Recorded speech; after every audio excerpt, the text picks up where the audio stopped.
我看蒋军腰间这玉更好看呢。宝玉配美人，最为相宜。谢蒋军。哎，等一下，蒋军，你可答应过要送我一只镯子，你可不能偏心啊。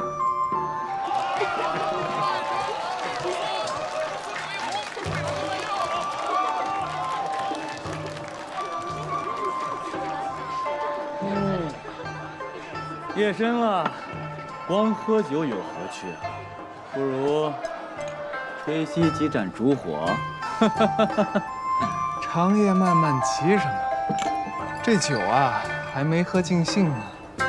哎，就算是逢场作戏，也不必这般左拥右抱的吧？这连州信以为真，定是没有见到蒋长阳这般的样子。唉，我就说嘛，我都差点被连州给绕进去了。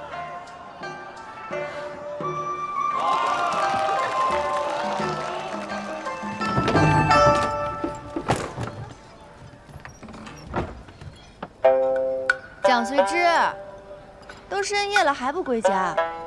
你若是想喝酒的话，妾身陪你还不够吗？你生意忙，今日既然有空，亲自接我回府，那我自然是要与牡丹同饮了。说好的生意，齐兄多多留心。家有爱妾，便不久陪了。哎，随之兄，你这……近日花满柱啊出了新的香囊，送给诸君试戴一下。这欢迎楼的胭脂味儿啊，实在是太浓了。诸位有了这些香囊，归家时也可以免了些夫人跟爱妾的拷问，是吧？告辞。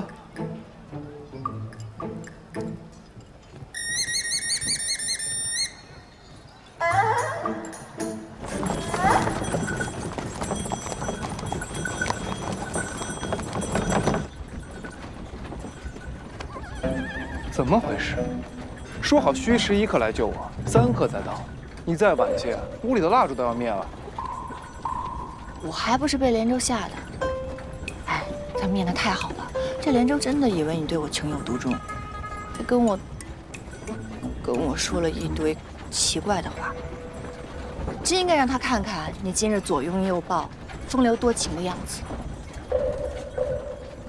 那糊涂之人说的话，只可当笑话听听。你没当真吧？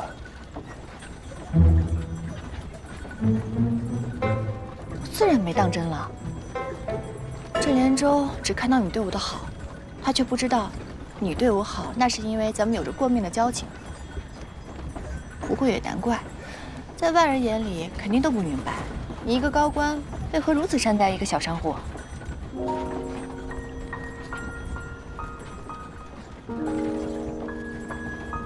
这些年，我见惯了官场的尔虞我诈，男女间的虚与委蛇。像你这般赤诚旷达之人，倒是难得，自然值得倾心相交。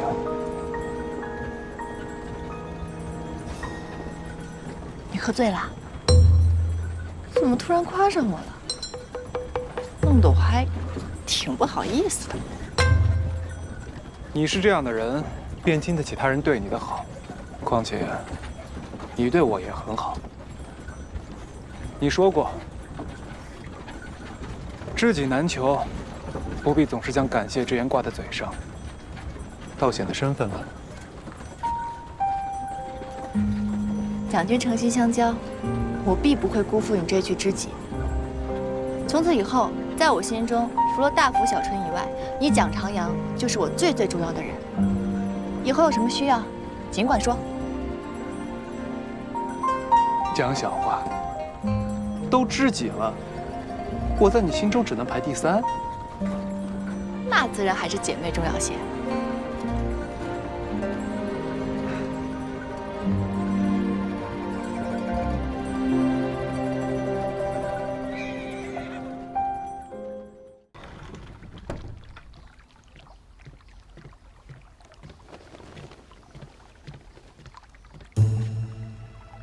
蒋郎，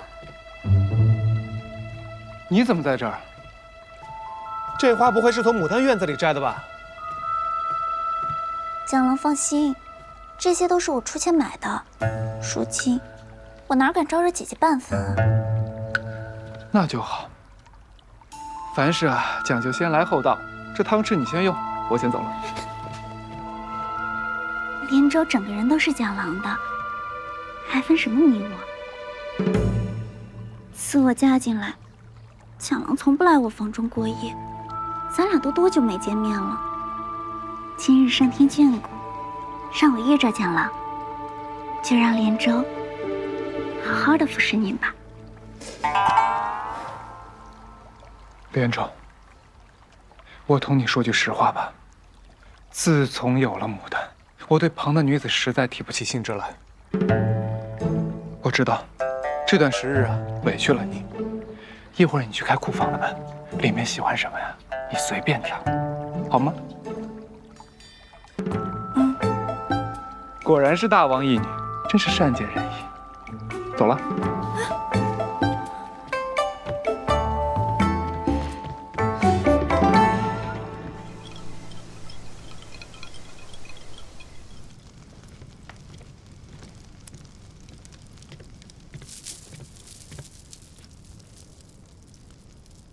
你怎么端了个火盆上来？你不怕火了？是川渝端过来的，说是能驱邪避秽，还能烘干头发。哎，不用了，我自己来就行了。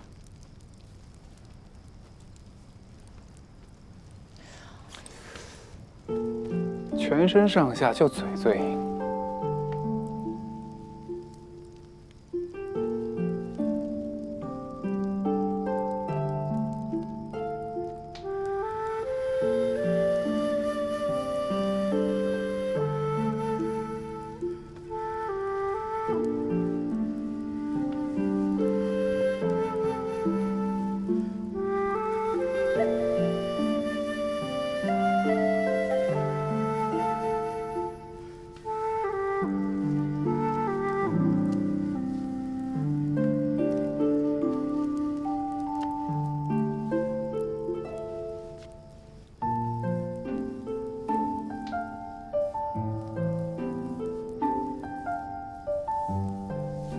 这样可有舒服些？嗯。平日啊，你是管着几家店的核店主，是担当一切的姐姐，也就只有在自己家中，在寂寂夜里，才能有片刻松饭。行了行了，我们本是演戏。可如今怎么演得这般真切了？若是让天上的月老看到，会错了意，把你日后的姻缘红线全剪了，你可莫要怪我。我本就无心情爱，用不着月老。若他当真给我乱缠了谁，我定亲手将那红线剪断。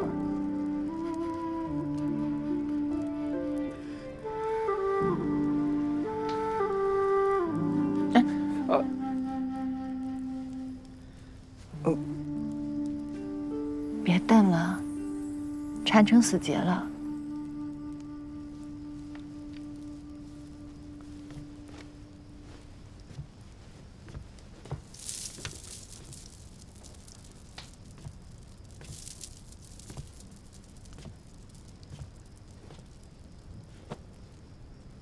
剪了吧。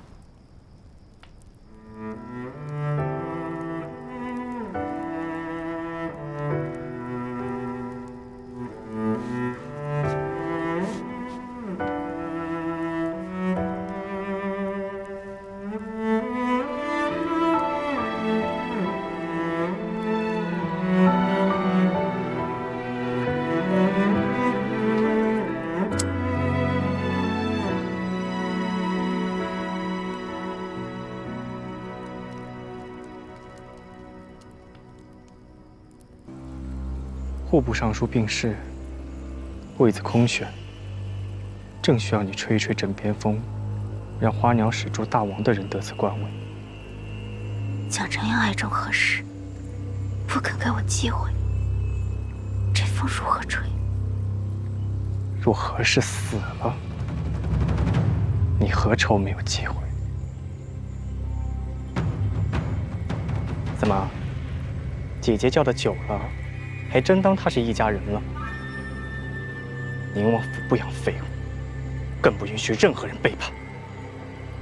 连州能有今日，都靠大王庇护提拔，绝不敢忘恩。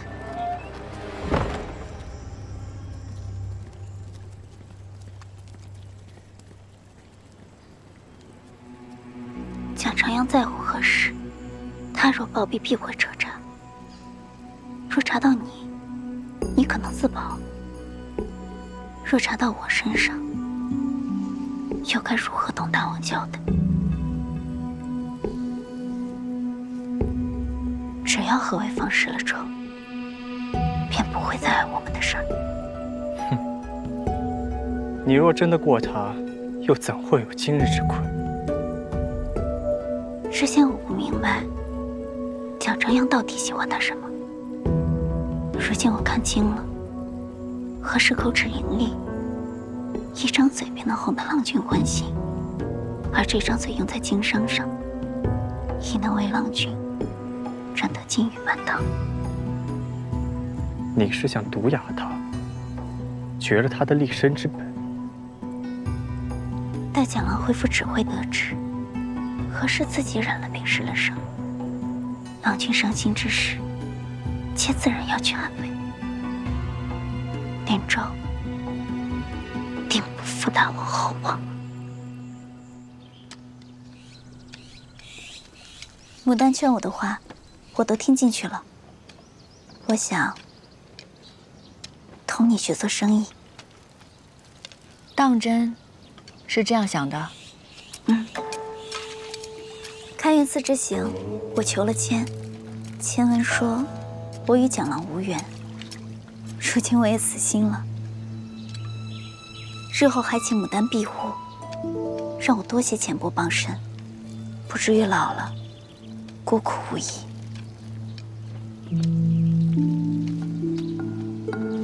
妹妹，快起来！若你真的能够放下过往，那日后不必再担惊受怕，日子也会越过越好。如今你来了方圆，众人与我便是你的家人了。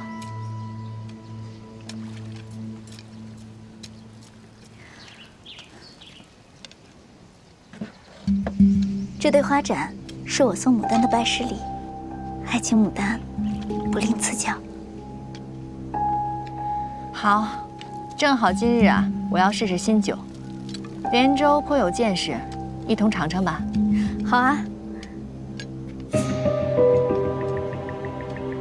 美酒配好盏，何不拿这个一试？这牡丹盏真是精美。来，连州，你怎么来了？我来请牡丹教我经商。来，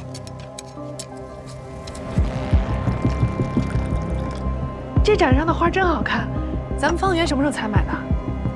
这是我送牡丹的，大福也用它来试试新酒吧。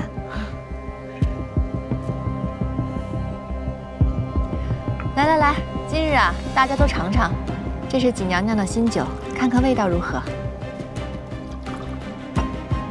来，连州。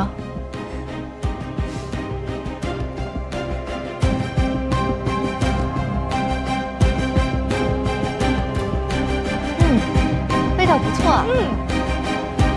如何？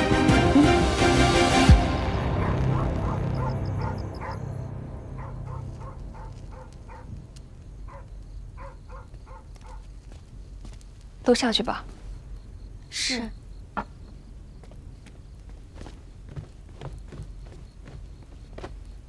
夫人，方圆开了门，灯火大亮，吕跟春已经赶过去了，想必何氏已经毒发。夫人放心吧。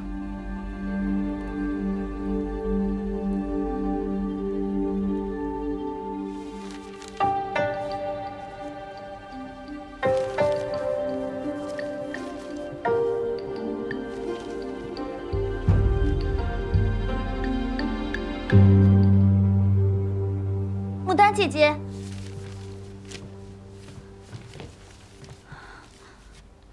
这昨日还好好的，今日怎么？昨夜姐姐突然喉咙刺痛，气喘艰难，自时起连话都说不出来了。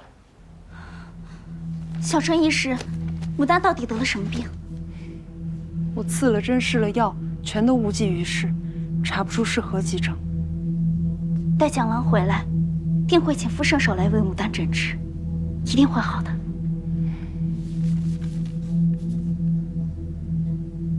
这喉痛可要多喝些清热的。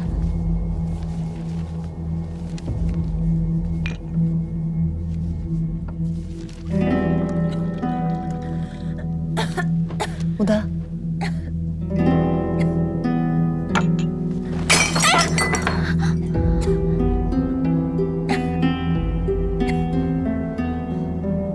方才紧张，牡丹一时失了手，快将这些都丢了去，莫让牡丹看了心烦。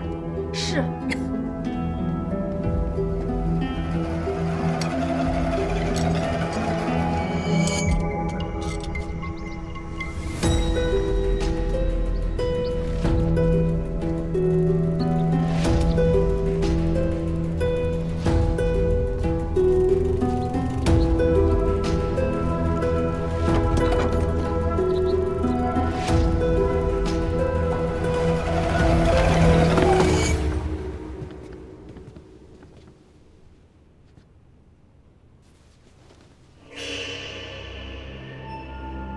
该回的都回了，你去吧。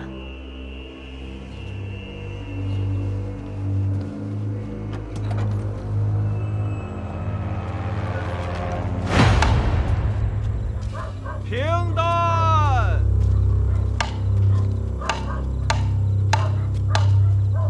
平淡。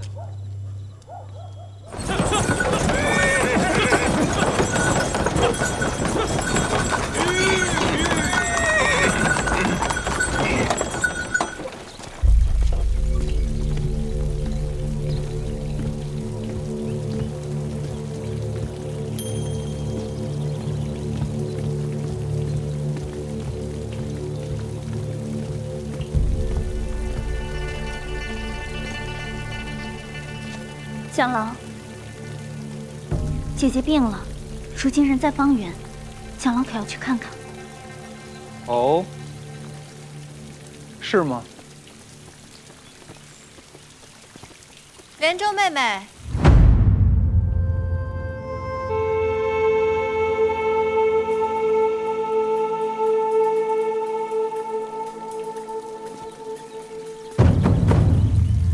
姐姐回府怎么也不告诉我一声，身子如何了？若有不适，莫要强撑啊。身子，我身子一直很好啊，从来没有病过。妹妹这么匆匆赶来，是想与我喝盏茶吗？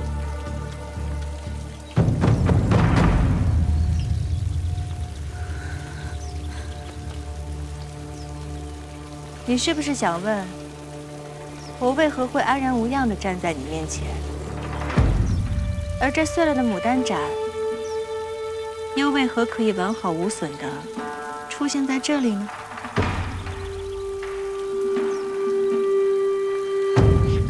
连州，你怎么来了？我来请牡丹教我经商。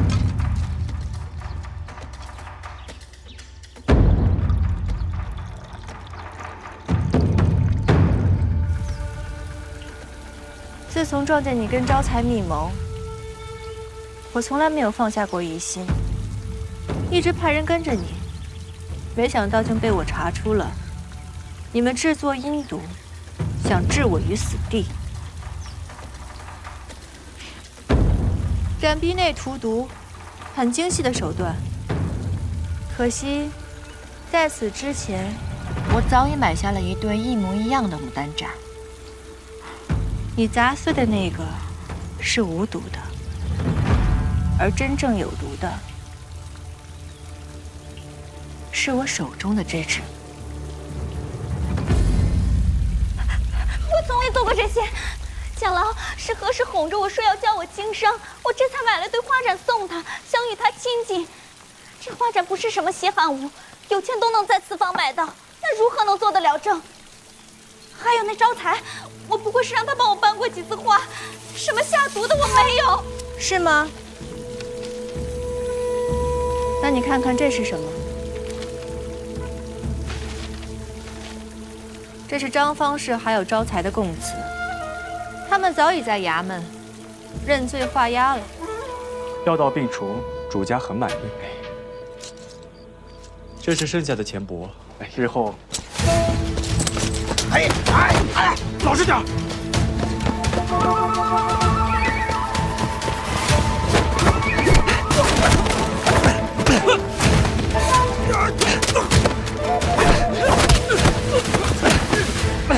别动！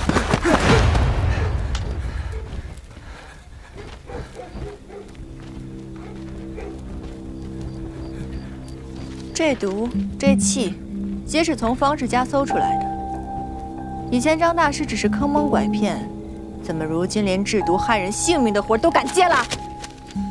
店主饶命，县令饶命，小的知罪了，我知罪了，知罪了。还有你，来蒋府这么多年，竟然无人发现你会功夫，藏得这么深。怎么，是想暗中杀害郎君吗？毒杀良妾未果，或许罪不至死。但敢问县令，若是以奴杀主，戕害官员，该如何判呢？奴婢谋杀主者，斩。小人虽会武艺，但绝无害主之心。是连州派小人来的，连州他想害死您，小的也不愿做这伤天害理之事，都是连州逼我的。夫人饶命！县令，这连州是大王送给蒋群的，若是交给您处置，怕您也是为难。此事涉及蒋府内宅，等郎君回来以后，我自会说与他知，就不劳烦县令您了。多谢牡丹夫人不计前嫌，体恤下官。夫人如此深明大义，花鸟使真是好福气啊！过奖了。至于这两个人，手段阴险，证据确凿，还望县令一律处置。连州，我待你这般好，你为何如此对我？你实在是让我太寒心了。夫君，你可要为我做主啊！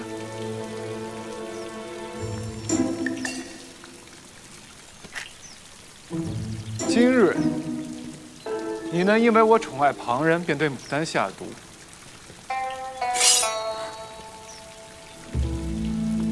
来日若怨上了我，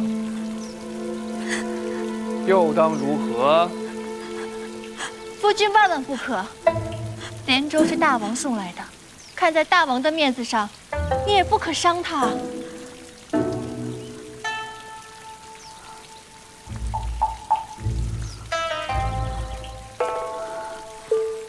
你们都下去吧。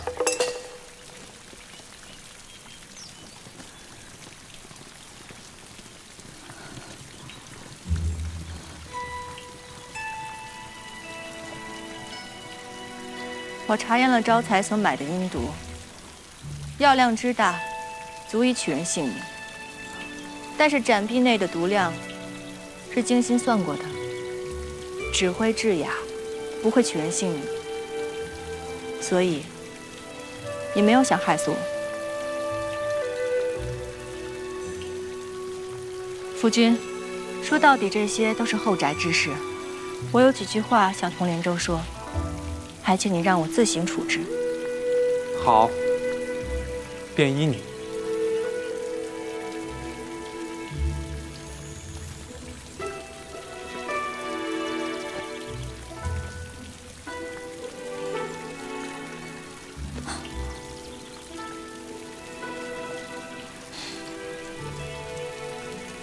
起来吧。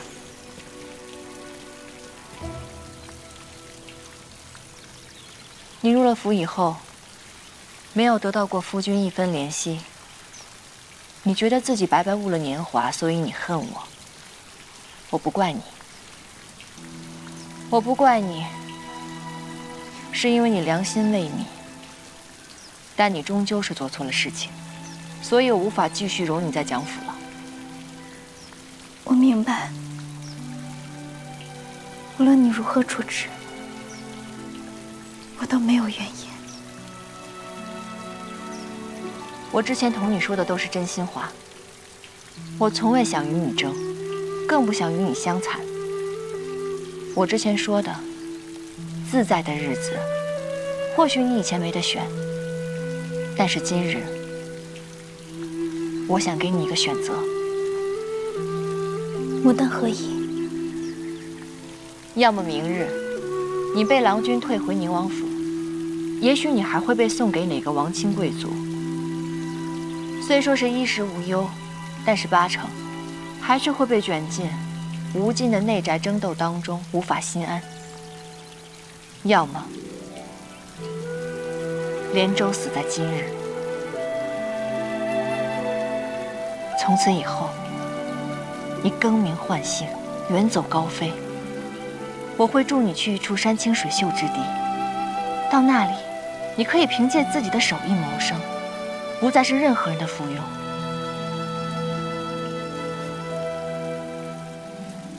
或许到了那里，你会遇到一个真心待你的郎君，安稳、畅快地度过余生。男女之情，强求不得，我也不想耽误了你。牡丹，既让你选择，你但选无妨。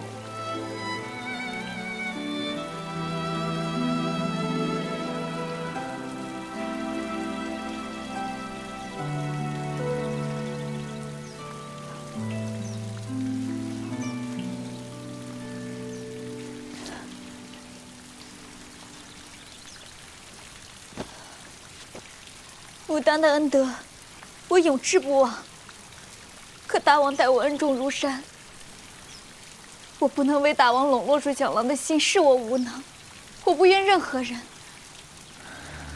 还请蒋郎将我送回王府吧。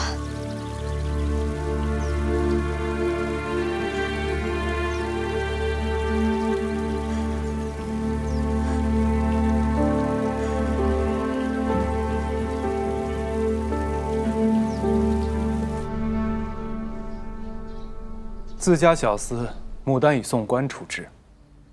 这连州啊，乃大王义女，我不好擅自做主。想来想去，还是将她送还大王。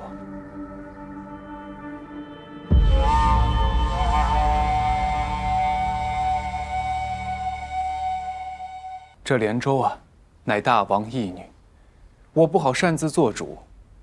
想来想去，还是将她送还大王。这连州也是急于博得你的欢心，一时糊涂，随之不会怪本王教导无方吧？自然不会，大王莫要多心。若不是弄得人尽皆知，连州不好再留在府中，我也不会来叨扰您。哎，何谈叨扰？随之当常来府上坐坐才是。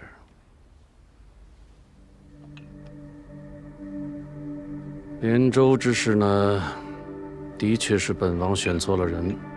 这样，改日，本王再为随之选一名美妾送到府上，天天喜气。哎呀，我这身子啊，是大不如前。若不是力不从心冷落了连州，想来他也不会如此。大王的美意，我唯有心领了。也罢，随你的心意便是。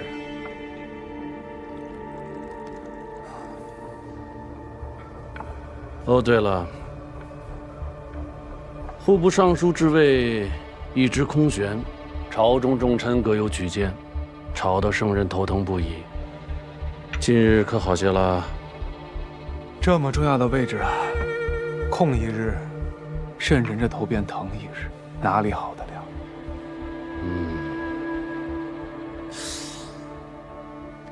汝州刺史郑寿德，随之以为如何？郑公任上这几年，上缴赋税丰厚，京中诸多官员对他赞不绝口，可见此人行事练达，能察上意，能提下情。是啊，但可惜长安城路遥，含元殿阶高，受得一腔报国之心，却难得圣人轻言呐。汝州多奇时，何愁得不到天子一国？不过，未免明珠蒙尘。这送入宫中的宝物啊，得仔细择选，合了圣人的心意，最重要。受得所献之物，晚些便会送到府上，到时候还有劳随之精心为他挑选一二。下官不才，愿为圣人和大王分忧。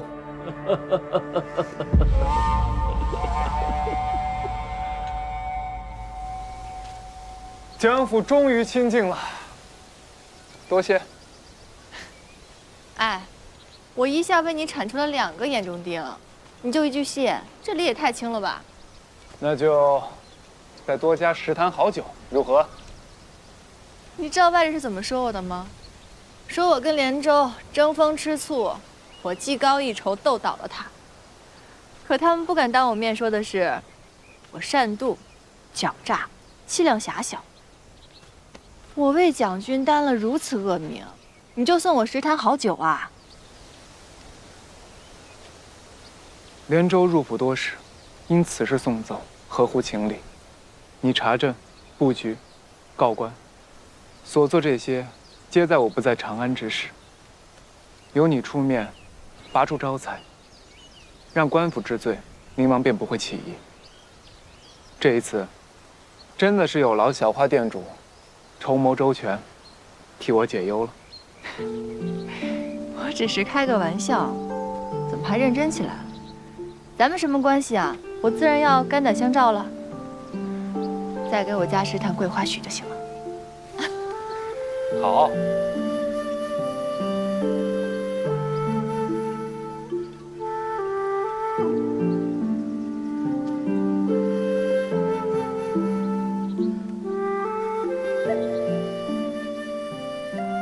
连州此次突然发难，定是宁王施压了。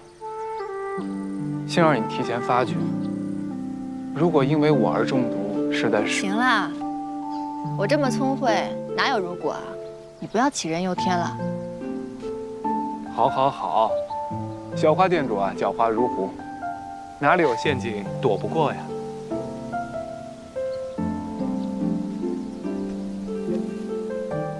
我听说刘畅借户部之职，千推万阻你的一应收支，暗中打压你的私产店铺。他如此针对你，是不是因为川渝这个碎子，真是什么都通大夫讲。他那些举动呀，也算不上打压，就是恶心人罢了，不用放在心上。不如我们约定个暗号，若再遇意外，亦或是发觉宁王有什么异动，一时间寻不到我，便可以此留心，我的人自会看到。好啊，鬼祟之事你最擅长了，听你的。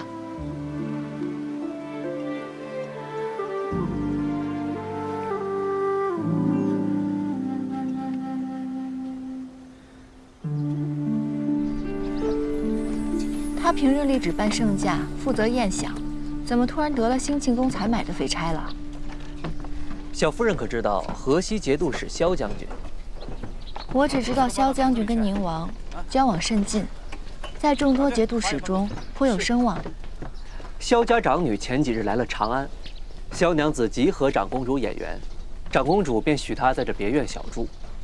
萧娘子同郎君一同长大，她说郎君最知道她的习惯好恶，长公主便把这差事交给了郎君。长公主喜欢萧娘子，不把她留在身边，却安排她在这个地方住。她是想撮合蒋朝阳跟她？没有，萧娘子啊是受宁王之邀入境，宁王看重萧家，要给她做媒择婿，以拉拢和萧将军的关系。人选早已定了，是上府折冲都尉裴忠。刚安排完自家女儿，又开始安排别人家的了。哼，勋贵人家婚嫁向来身不由己，哪像我们家郎君这么自由啊？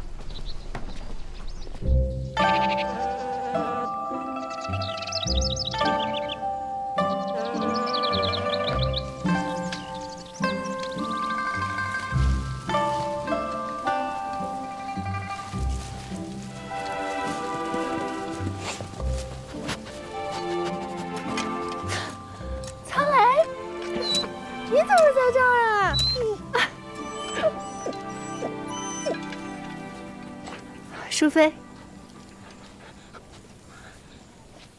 娘子，原来你就是牡丹，难道你是萧娘子？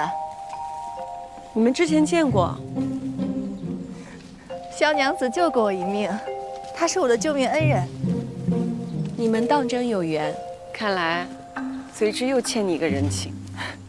萧娘子救的是我，这人情自然也是我欠的。救人性命之事，也是我积攒福报，不存在欠不欠之说。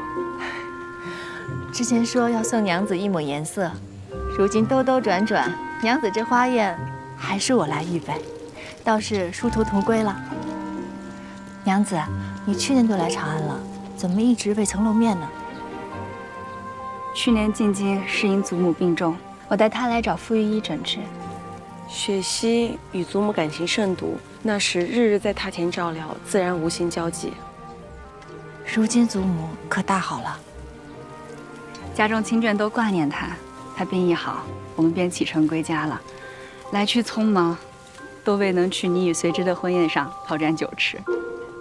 我那里啊，我那儿最不缺好酒了。娘子何时想吃想喝，随时来房园，我陪你一同赏花品酒。好呀，你既然是随之的人，自然与我不必见外。日后就叫我雪溪吧。好，雪溪。贵人们对何夫人的话赞不绝口，淑妃也甚为欢喜，所以特命老奴送您出宫。有劳了，请。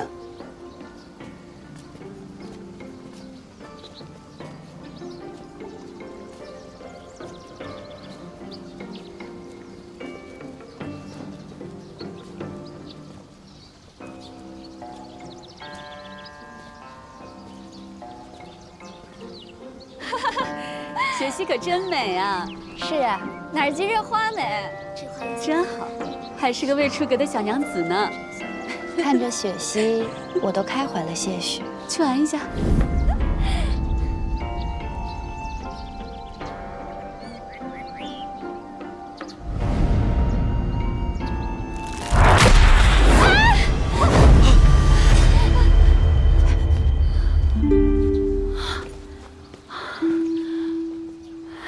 多谢郎君相救。娘子没伤到表。娘子，县主，雪溪第一次在长安设宴，裴都尉怎么来迟了？原来是萧娘子，失礼了。方才在来的路上，马车不小心撞到了一位贪玩的孩童，我将他送去医馆，确认无碍后才敢离开，怠慢了萧娘子，还请见谅。宴席哪有孩童的性命重要？裴都尉所行无错，不必道歉。哪里来迟了？我看裴都尉来的刚刚好，不然谁来接住雪溪？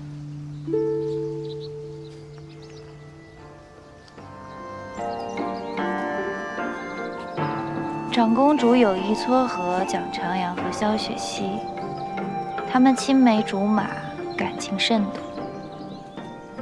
就算裴都尉有父王的宝剑，也不能掉以轻心。朝夕相处，未必就比得上一眼万年。我信一元天定，也请大王信我。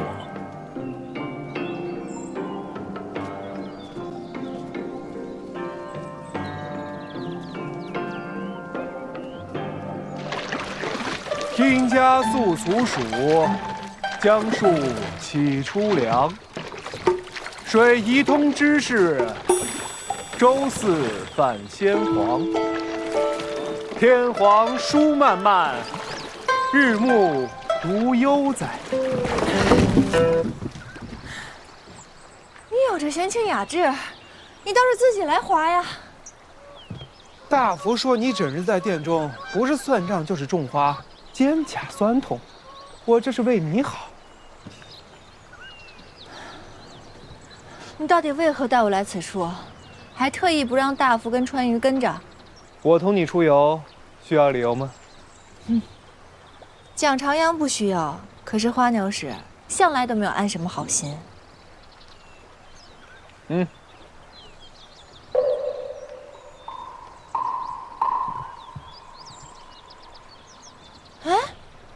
那不是雪溪吗？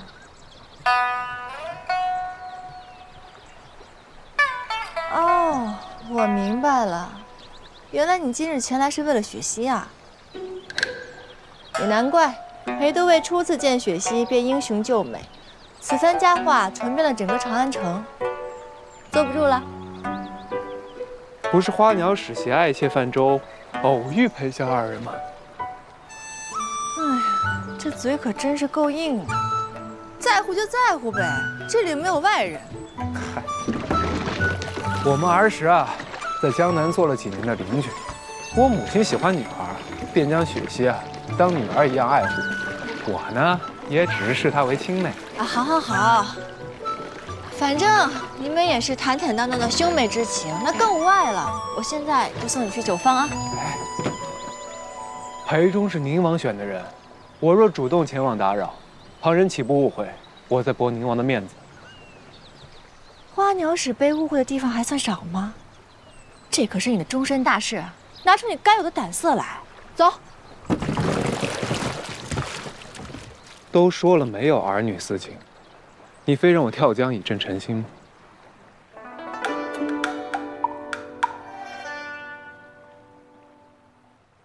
倒也不必吧。你跟我正什么成亲啊？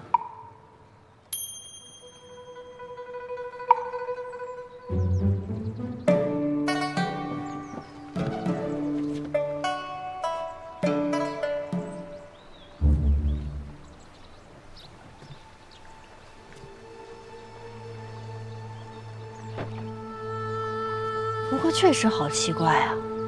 现在余晖满江，正是看美景的时候，这怎么倒是把美景给遮住了呢？除非他们不是来赏景的。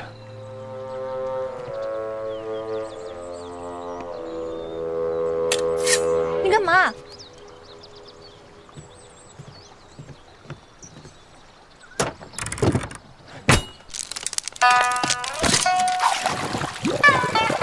此刻让酒坊的人救我们上去，便不是主动前往了。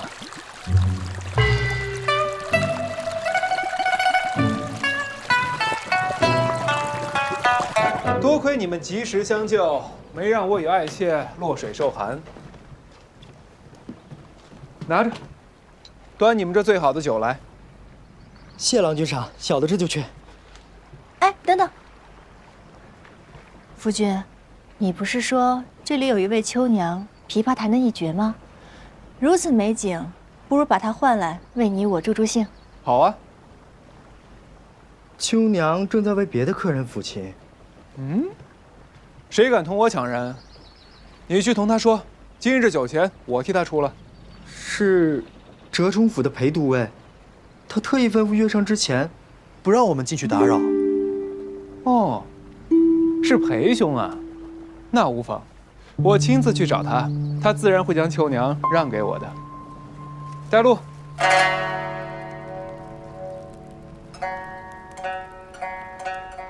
我为萧娘子再斟上一杯。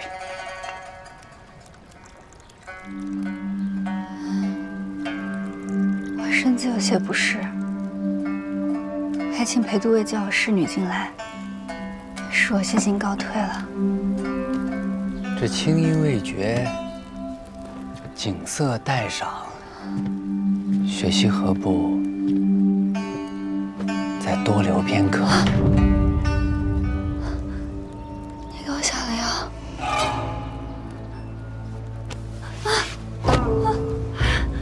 来人，阿慧，旁人看你我这般纵然无事，你也不得不嫁给我。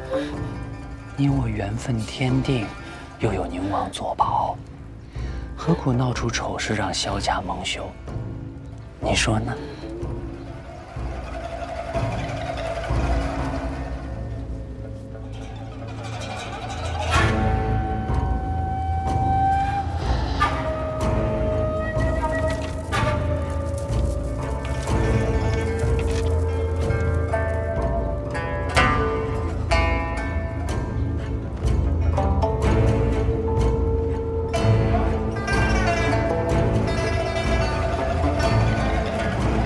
裴兄，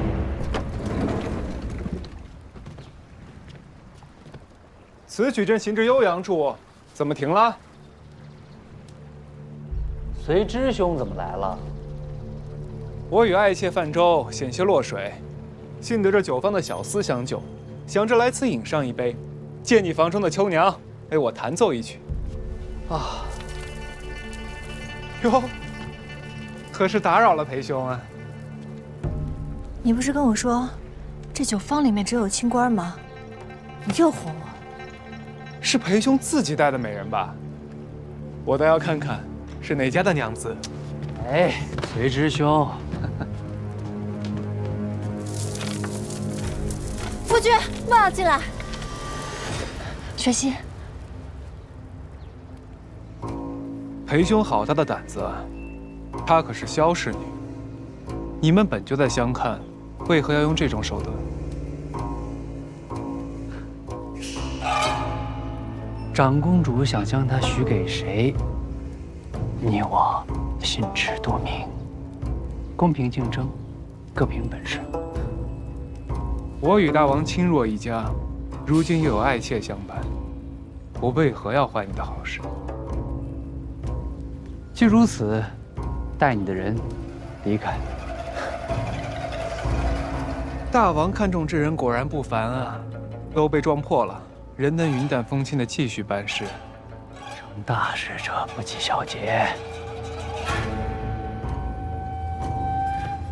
以萧雪溪的心性，醒来若发现尸身于你，绝不会下嫁。若你想着大闹，以萧家颜面逼他就范，他要么削发修行，要么以死明志。若萧家真的痛失爱女，那到时候，大王为了平息萧家的怒火，会舍弃谁呢？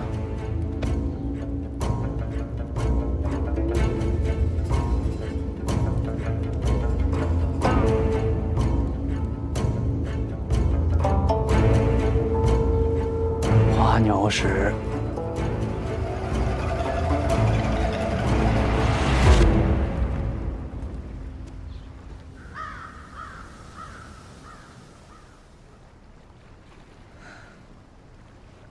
看这颜色，迷药应当是散了。今日若不是你们意外来此，恐怕我此生就毁了。雪溪，都已经过去了，你怎能因为被禽兽抓了一把，就要赔上自己的一生呢？你记住，任何东西都没有你的性命重要。可今日并非我一人之事，裴仲想以我拿捏住整个萧家，若萧家被这样的小人缠上，恐怕后患无穷。我当替萧家谢谢你们，雪溪。若母亲在世啊，看你这般见外，可是要打你手心了。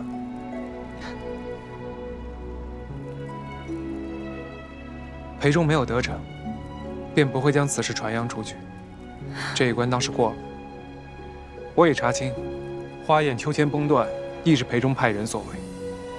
此人心机深沉，日后对他多多当心。雪溪，为何不将此事告诉长公主，让她为你做主呢？我若不答应这门亲事，萧家定要回绝大王。若裴忠再因为我被治了罪，便会得罪宁王。身为萧家女儿，我不得不为家做妻。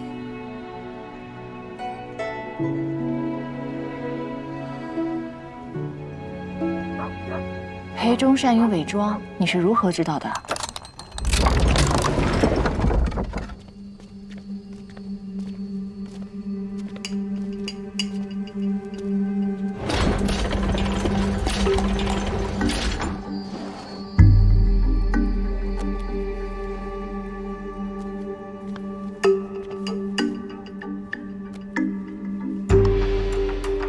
裴忠表面看着温和从容，完全没有武将的戾气，但私底下却最喜欢凌虐女子。他府中的侍妾1个月便换上一轮，经他手玩弄而死的女子不计其数。裴忠这等禽兽，简直不配为人。我本不想插手此事，惹宁王起疑，但我也不能看着雪溪白白丢了性命。我明白，你不能直接提醒雪溪，是因为这裴忠在众人面前毫无瑕疵，而你身为花鸟使，本不该知晓这朝臣秘辛。你放心吧，我会替你保密的。日后有任何用得上的地方，我都配合你。只要你这个花鸟使日后的宵夜管够。走吧。蒋长阳，我以为，每当我觉得我足够了解你的时候，又会发现你心中藏着更多的秘密。累吗？与看到秘密，却不问秘密为何的人朝夕相伴，怎么会累呢？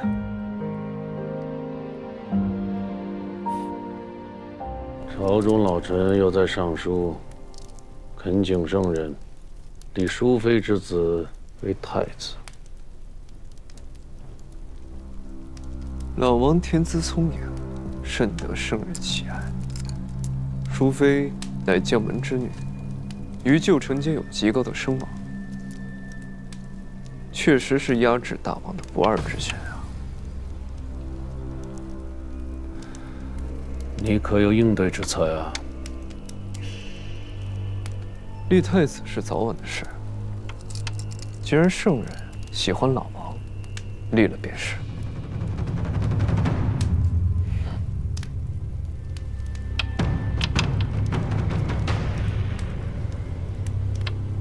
太子是谁并不重要，重要的是养在谁身边。只要这老王成了惠妃的儿子，那这太子便是大王的太子，何愁生变啊？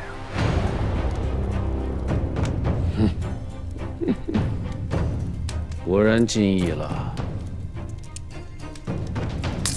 好，此事便交由你办。是。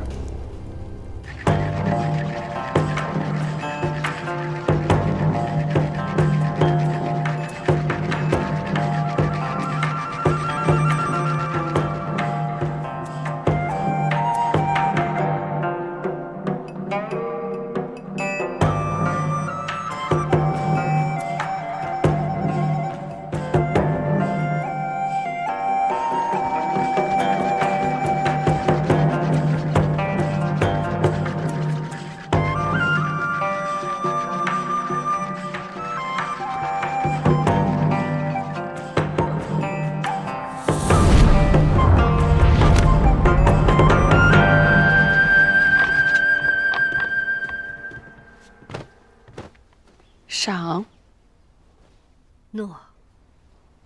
赏。谢淑妃。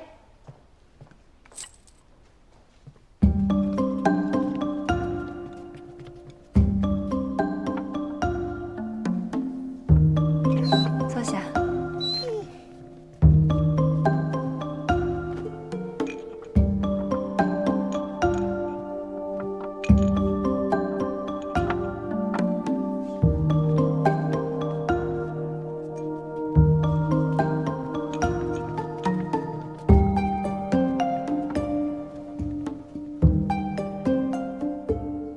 此酥好似与往日我们吃的丹龙金乳酥不同，可有什么讲究？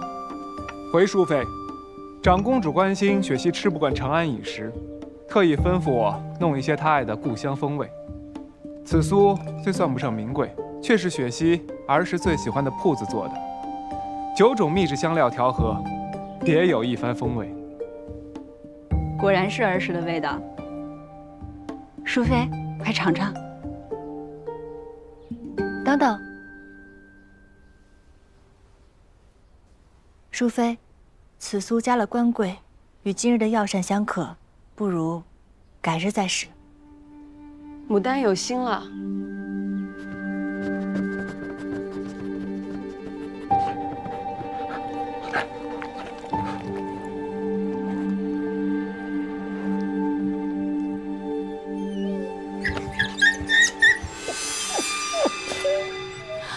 曹雷，曹雷，吃有毒，速速护驾！曹雷，曹雷，曹雷，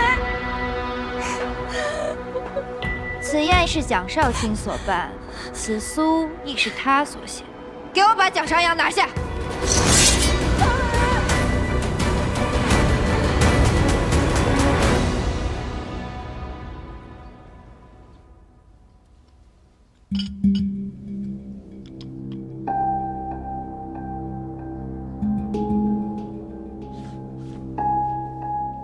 禀淑妃，只有您面前的那盘金乳酥被下了毒，其余无碍。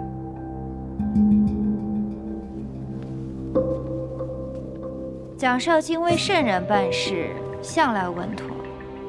今日怎么出了这样的岔子？若是忙中失察也就罢了，淑妃可得好好彻查，小心有人生了别的心思。兴庆宫一应采买皆由随之负责，一时照顾不到也是有的。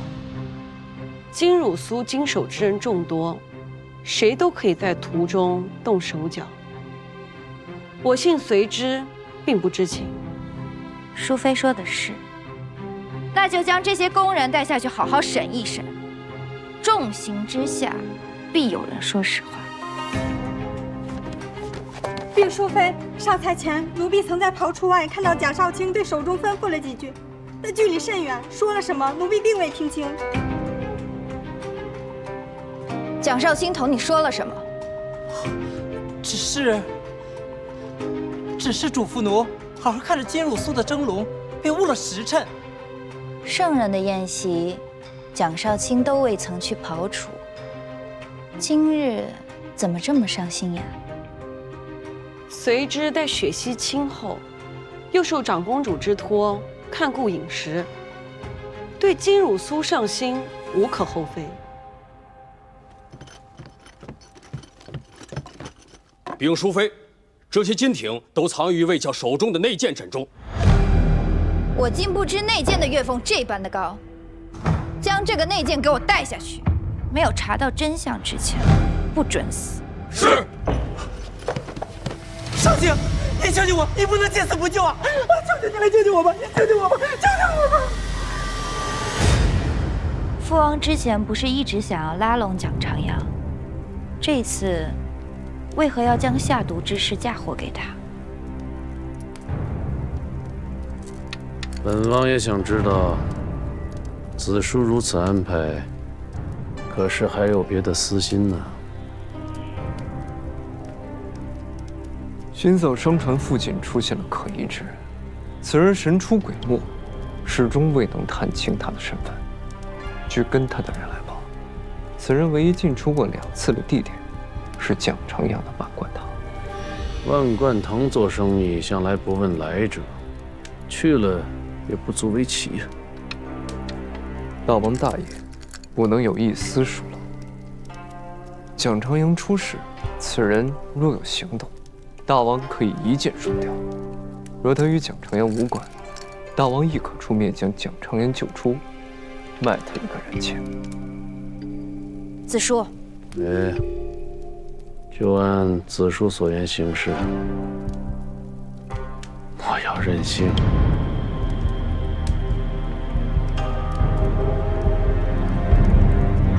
你不能见死不救，求你救救我吧，救救我吧！这个小内奸都吓成这样了，蒋少卿无话可说吗？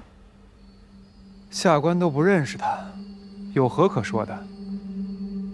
夫君每日皆可出入宫闱，若想杀人，可以选择在人少时动手，更可以安排手下买通内奸。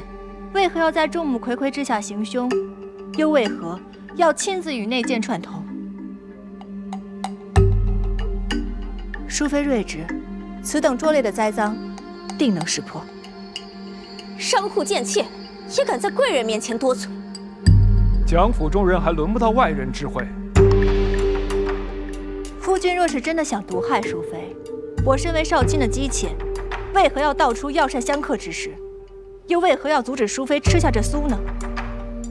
牡丹说的没错，随之与圣人最为亲近，圣人爱重淑妃，更是疼爱朗王，随之没有理由毒害淑妃。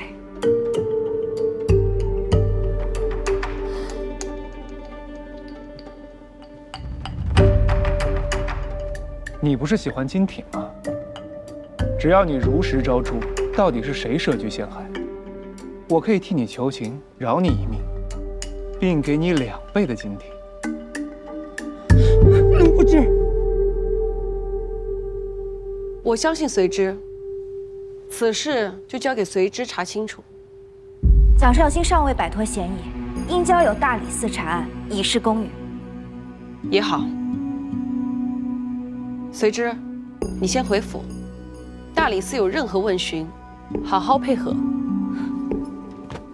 淑妃，此案未查清之前，嫌疑之人怎可轻纵？否则皇家威仪何在？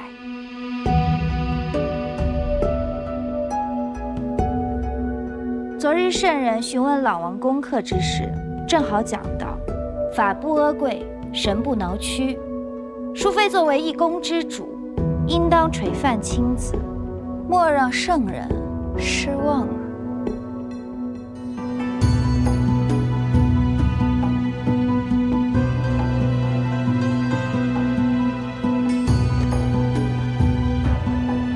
下官不介意去大理寺躺上2日，相信淑妃和圣人定能还我清白。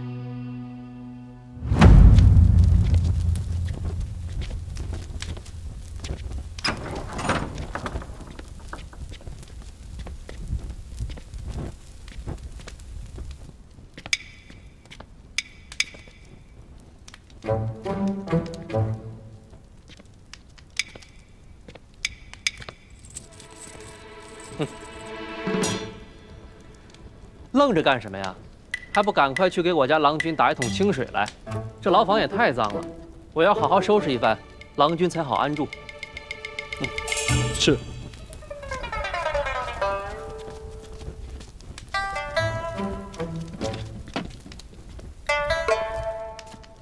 设宴在查刘畅走私之时，他曾上报，出了万贯堂发现有人跟踪。宁王突然发难，怕是因此怀疑上了我。那是否要通知设宴静默一阵？这个与此地不配，换个别的。是。这榻啊，郎君，榻正在来的路上。若设宴彻底隐匿，刘畅查不到任何线索，反而会怀疑他与我出事有关。不如咱们将计就计。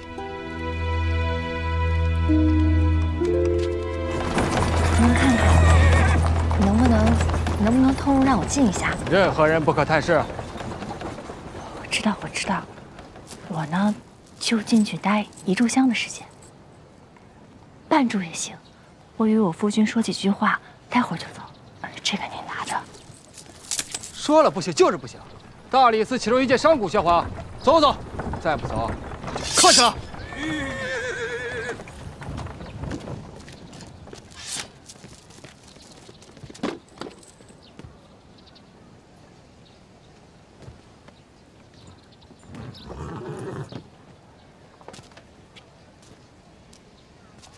牡丹，雪溪，牡丹当真风雅，竟然想到送这个。牢房孤清，我想着为他添一抹生趣，还带了一些衣物，还有吃食。案子进行的怎么样了？内奸受了重刑，却还是一口咬定是随之让他下的毒。就没有其他的证人了吗？圣人和淑妃皆相信随之，此案定能水落石出，你不必太过担心。只是他难得住这样的地方，不知脸上该是何等嫌弃之色。我们进去看看。刚刚说不让任何人进，我带你进去。长公主命我家娘子去给花鸟使送些吃食。是。带路吧。娘子请。走。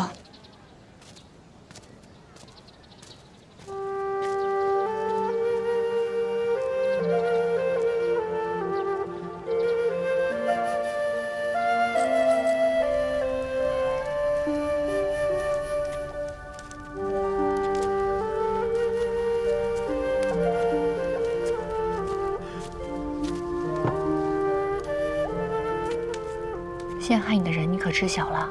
我在宫外行事方便，可以帮你去查。你无意间拦住淑妃，已经乱了旁人筹谋，下毒之人啊，必恨你多事，之后更不可得卷入其中。可你如今在这儿，我怎么可能什么都不管？贵人那边我不方便插手，可是宫外可以，我可以帮你找到货郎。对方做局诬陷，定是准备万全，怎会让你查出纰漏？我自有破解之法。我出去前，你好好待在蒋府，不要露面。小心刘畅和县主。又是宁王他们，你放心吧，我会照顾好自己的。不过宁王与你一向交好，难道此番又是因为我？此番是冲我来的，与你无关。放心，这些陷害啊，定不死我。他们只是想把我困在这里，多半是想试探些什么。哎，画就放在这儿吧，别搬来搬去的，挺好看的。我又没什么怕人探的。这刘畅啊，想做什么便做吧。我啊，乐得在此松快2日。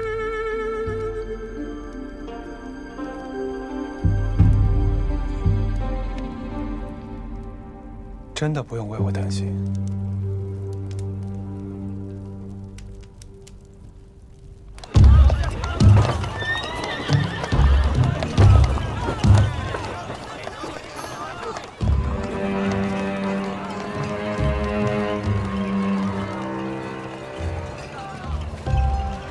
此人我在蒋府的宴席上见过，他带着杜之郎中去何处？他们这是往西去了。坏了，是万贯堂，他们要去查蒋承阳的私产账目。你去通知芸娘，我去拖住刘畅。好，快去！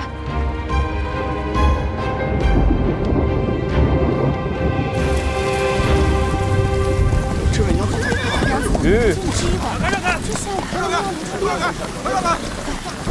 让开！何威风？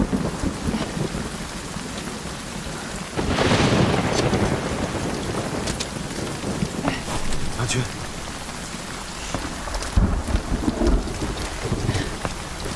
可是有伤到？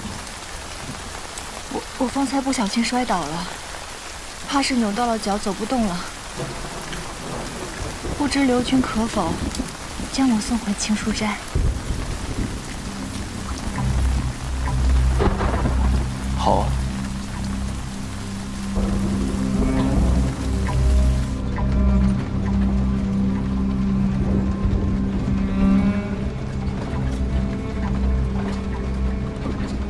这不是去青书斋的路。骄傲如你，为了蒋成阳，也学会了对我低眉顺眼啊！你既已知道，为何还会让我上车？难得你主动找我，无论因为什么，我都愿意同你多待这一刻。那你可以告诉我，现在要带我去何处吗？风雨渐大，只是送你回家罢了。朱福，我也让人去接了，与你做个伴。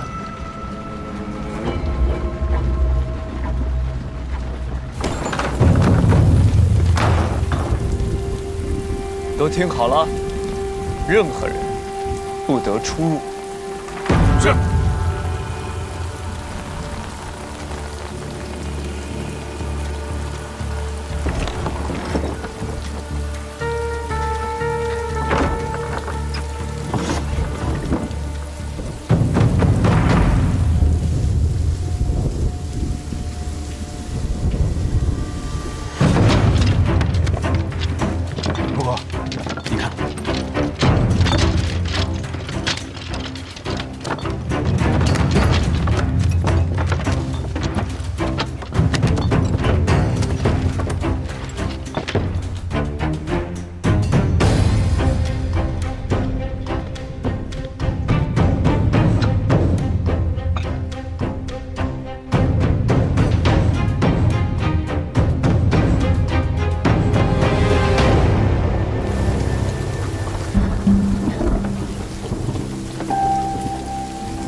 不如我们约定个暗号，若再出意外，或是你发觉宁王有什么异动，一时间寻不到我，你便可随时以此留信，我的人自然会看到。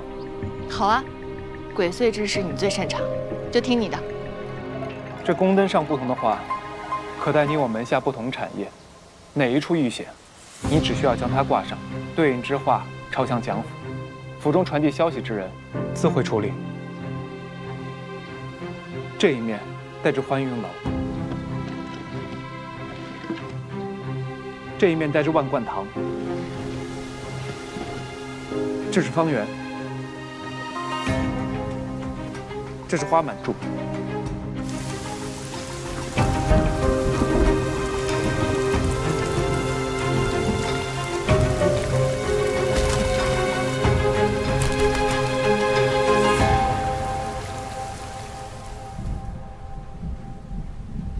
刘君，您屋子也搜了，账也看了，可有何不妥？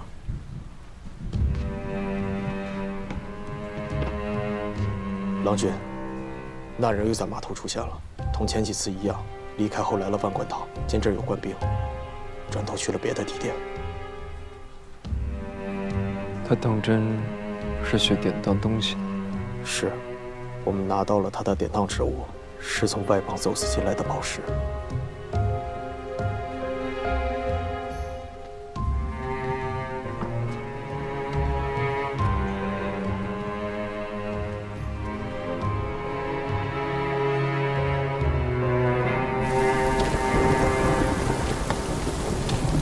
郎君不信那人与蒋成阳无关，我信不信不重要，要宁王信。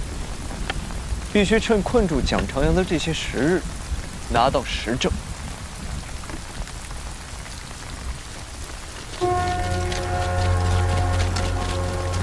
开门！开门！开门！开门！开门！开门！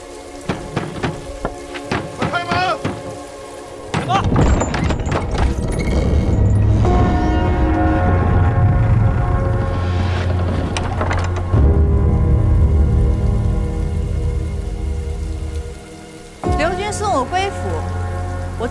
辜负你的好意，定会好好护住我跟蒋长阳的这个家。让开！夫君一日没有被定罪，便一日是花鸟使光禄寺少卿。要搜府，去请圣人的敕旨来。这蒋府到底藏了什么，让你这般在意和维护？今日这门，我必须要进。正是因为蒋府清清白白，才不能让你这样的小人肆意折辱。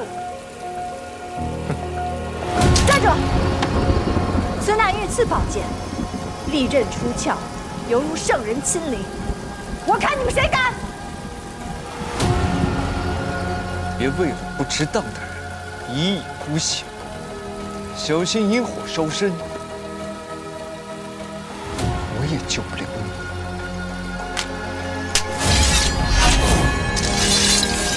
侯一峰，你再敢往前一步，我便叫你血溅当场！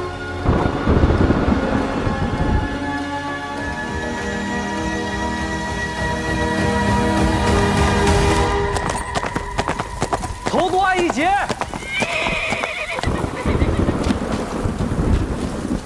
刘军，敕旨已到大理寺，少卿用人不当担失察之罪，罚俸3年，以儆效尤。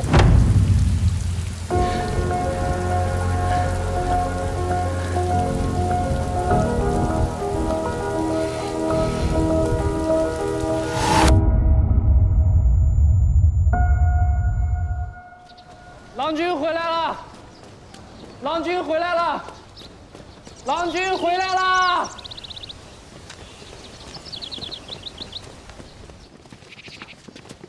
萧阳怎么那么厉害啊？动动嘴，咱家郎君就没事了。毕竟是节度使之女，她都让长公主去求情了，还有什么罪是洗不清的？小夫人，小夫人，哎，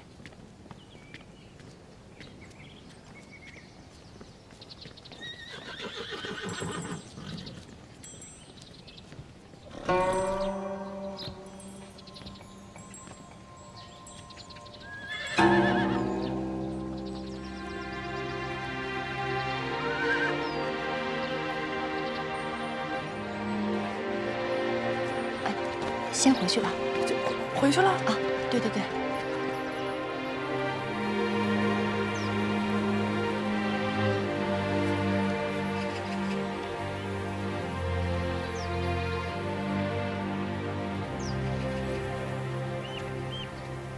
夫君回府都不来迎接，哪有你这般绝情的小妾啊？那郎君回来，可是有把我的牡丹带回来啊？哼，忘了什么都不敢忘了你的花，晚些啊，让川渝给你送过来。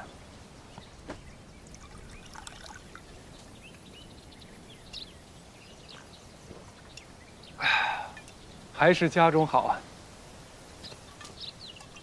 投毒案就这么糊里糊涂的结了？涉案证人不是自裁了，就是被灭口，大理寺查无可查。再者说，妃子间争宠暗害之事屡见不鲜，多的是这种无头公案。宁王那边查不出任何证据，见长公主求情，自然不好阻拦。此事多亏了雪溪，你真的应当好好的谢谢她。那你呢？如此鼎力相助，要我如何谢你啊？比起雪溪，我做的都是微不足道的事情。名满京城的何店主，可不是妄自菲薄之人。我并非自惭自卑，我只是觉得有些无力。你曾说我是一只狡猾的狐狸，什么难关都可以度过。可是，一只狐狸再努力，也只能解决岸上的事情。水中的游鱼受了伤，哪怕我想救，也束手无策。可是雪溪不同，她和你出身相似，可以照看你，帮扶你。你们本就是活在同一片湖水中的。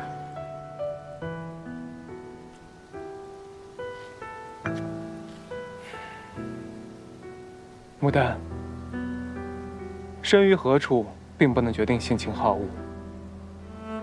你又怎知，我不是另外一只狐狸，一不小心落了水。或许我真正需要的，是我的同伴，在岸上拉我一把。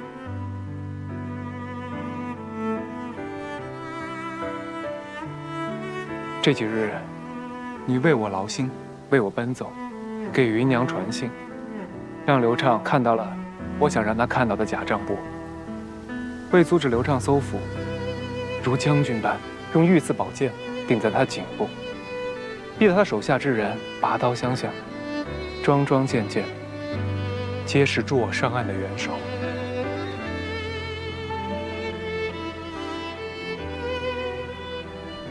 你这个人有千里眼呀，身在狱中，还能知晓这么多事情。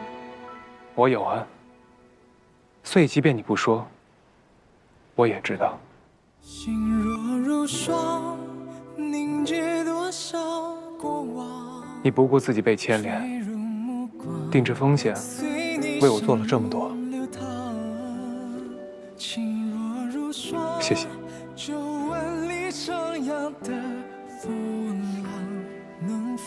你之前说的，我们之间无需言谢。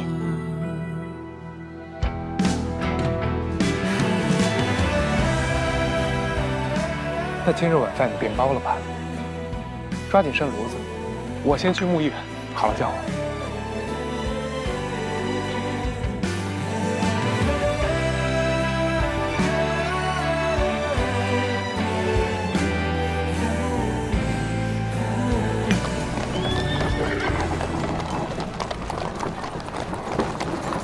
淑妃已经回宫，经此一事，必定加强戒备，再难下手。只怕花鸟使也会对本王心生嫌隙。刘子书，你当真是本王的好女婿啊！大王，蒋府并未搜查，蒋长阳是否有异心，尚无定论。你们以为如何？回大王，平康坊中的舞姬乐伎，谁人不识他花鸟使？这城中各大世家的纨绔，又有谁没去过蒋府的欢宴？子叔兄，可见过蒋府收礼的盛况？像他这般贪财惜命、夜夜笙歌之人，说他卧薪尝胆，我可不信。吾儿近日迷上斗鸡，可发现城中上品都被蒋长阳搜罗去了宫里。圣人选了数名禁军去养鸡，他们那般也不是一日两日了。难道这些年都是装的不成？正是因为多年如一日，才更应该探查清楚蒋长阳是否有异心。蒋长阳若真有野心，为何不娶一名能相助自己的贵女？有士族相助，做起事来不是更便宜吗？以今日的情状，恐怕雪溪已心属蒋长阳。你抓紧些，务必拿下萧氏。是。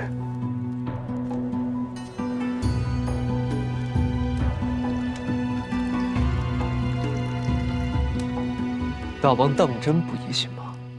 怎就这么巧，在我搜捕前，蒋长阳就被放了？一名山谷贱妾，怎么能将当朝大员挡在了蒋府门外？嗯，你当真以为本王不知道你的心思吗？啊！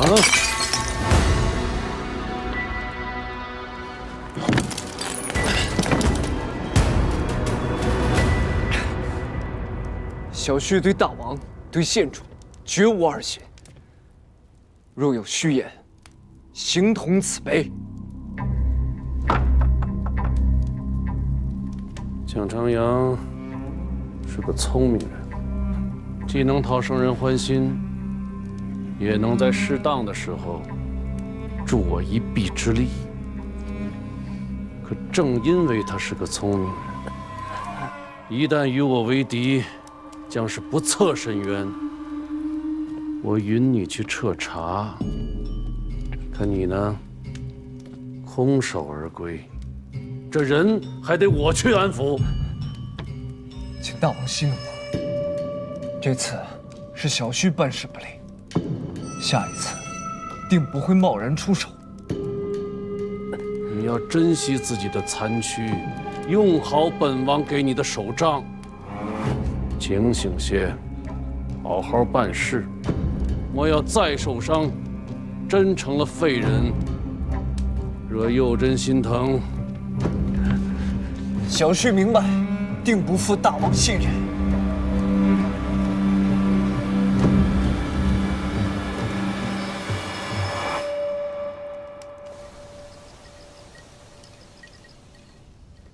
这是长公主赏的东阿县进贡的阿胶，你收着，平日里炖煮成汤，最是滋补了。雪心，你实在太客气了。你是郎君的旧识，又助他出了大理寺，应当是我们谢你才是，哪有你送礼的道理啊？暂住蒋府，是长公主的意思，还望牡丹不要介意。自然不会。抛开郎君不说，你亦是我的救命恩人。若不是我这院落太小，我就邀你来我这里住了。雪心，你有任何的不习惯，就跟蒋长阳说。有任何需要的女子之物，我这里也都有。牡丹果然如传言般，与旁的女子不同。这些是我们新研制的香粉，雪心，你看看，看上哪个，直接拿走。我们还有芍药做的口脂，试一试。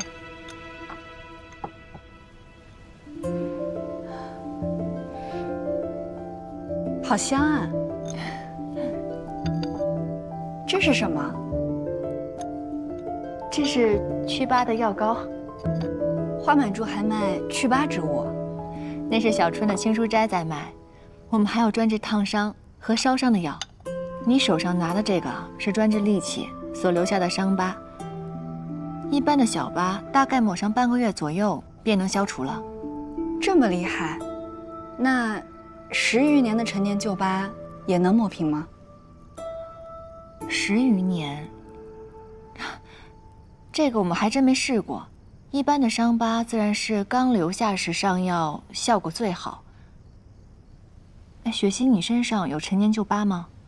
你可以先拿回去试一试，若是不行，我请小春过来给你看一看。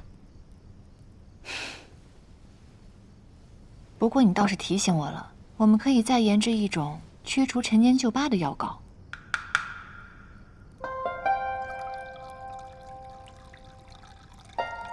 培中之事，可有同你父亲说？父亲知道了裴忠的为人，想推了这门亲事，但又怕负了宁王的美意，得罪了他。宁王想与萧家交好，即便没有裴忠，也会有旁人。父亲常说，朝局波谲云诡，若能独善其身是最好，若不能，也应当少与人结怨。此事难办呀，父亲还需多考虑些时日。也好，你住在我这儿，暂且能阻挡些裴忠的骚扰。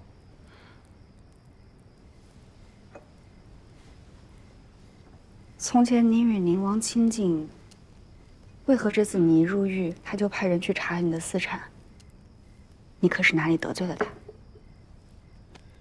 你应当听说了，牡丹啊，曾是刘畅之妻。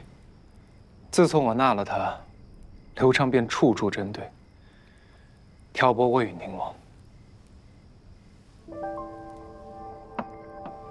雪芝，你还记得7岁那年，你偷偷带我进山捉兔子，结果从半山腰跌落，腰窝处划了很深的一道口子，流了好多血。兔裤子没捉到，反倒留了一道很丑陋的伤疤。我当时因为这个哭了很久。自然记得，当时母亲啊，一边给我涂药，一边安慰你。怎么突然提起这个？当时夫人说，这道疤藏在衣衫下，除了家人无人看得到，我这才止了哭。可牡丹并不知道你有这样一处伤疤。你们可是假成婚。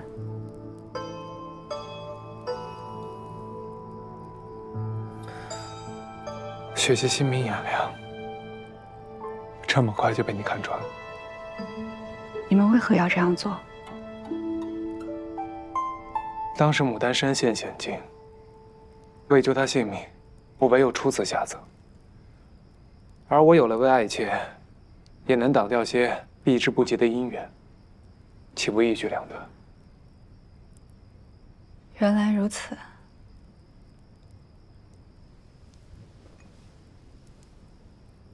还请雪溪为我们守口如瓶。